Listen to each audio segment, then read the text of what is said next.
ପ୍ରଧାନମନ୍ତ୍ରୀ ନରେନ୍ଦ୍ର ମୋଦିଙ୍କ ଦ୍ୱାରା ପିଏମ୍ କିଷାନ ସମ୍ମାନ ନିଧିର 16ତମ କିସ୍ତି ଦ୍ୱାରା 9 କୋଟିରୁ ଅଧିକ ହିତାଧିକାରୀ ଚାଷୀଙ୍କ ଖାତାରେ 12,000 କୋଟି ଟଙ୍କାରୁ ଅଧିକ ରାଶି ସିଧା ବିତରଣ ହେବ।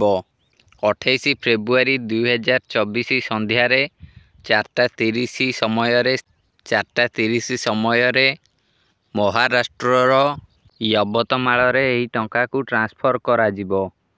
ଏ ପର୍ଯ୍ୟନ୍ତ 11 କୋଟିରୁ ଅଧିକ କିଷାନଙ୍କ ବ୍ୟାଙ୍କ ଖାତାରେ ସିଧା 3 ଲକ୍ଷ କୋଟି ଟଙ୍କାରୁ ଅଧିକ ରାଶି ହସ୍ତାନ୍ତରିତ ହୋଇଛି।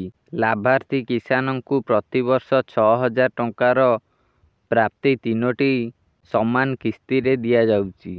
ବିଶ୍ୱର ସବୁଠାରୁ ବଡ଼ ଡିବିଟି ଯୋଜନା।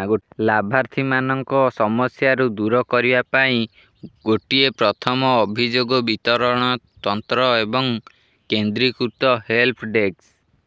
ମୋଦି ସରକାରଙ୍କ ପ୍ରାଥମିକତା ସଶକ୍ତ ଓ ସମୃଦ୍ଧି ଅନ୍ନଦାନ। ପୂର୍ବ 10 ବର୍ଷରେ କୃଷି ବଜେଟ୍ 5 ଗୁଣ ବଢ଼ିଛି। ଫସଲ ନିବେଶର 1.5 ଗୁଣ ଏସ୍ଏସ୍ପି ଦେବାର ଐତିହାସିକ ନିଷ୍ପତ୍ତି।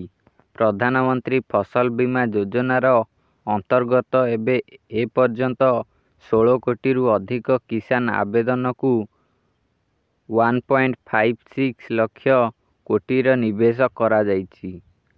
ଏପର୍ଯ୍ୟନ୍ତ 2 ଲକ୍ଷରୁ ଅଧିକ ପିଏମ୍ କିଷାନ ସମୃଦ୍ଧି କେନ୍ଦ୍ର ସ୍ଥାପିତ ହୋଇଛି।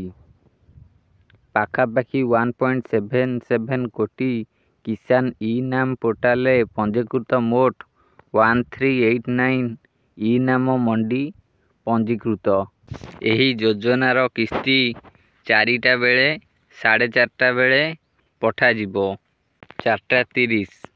ଆପଣମାନେ ଏହି ଯୋଜନାରେ ଇ-KYC କରିଛନ୍ତି କି ନାହିଁ କମେଣ୍ଟ କରି ଜଣାନ୍ତୁ। ଯଦି ଇ-KYC କରିନଥିବେ ଆଜି ଆପଣମାନେ ପିଏମ୍ କିଷାନ ଯୋଜନାର ଏହି 16ତମ କିସ୍ତିର ଲାଭ ନେଇପାରିବେନି।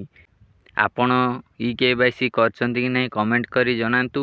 ଏହା ସଙ୍ଗେ ସଙ୍ଗେ ଭିଡ଼ିଓକୁ ଗୋଟେ ଲାଇକ୍ କରି ମୋ ଚ୍ୟାନେଲକୁ ସବସ୍କ୍ରାଇବ୍ କରନ୍ତୁ।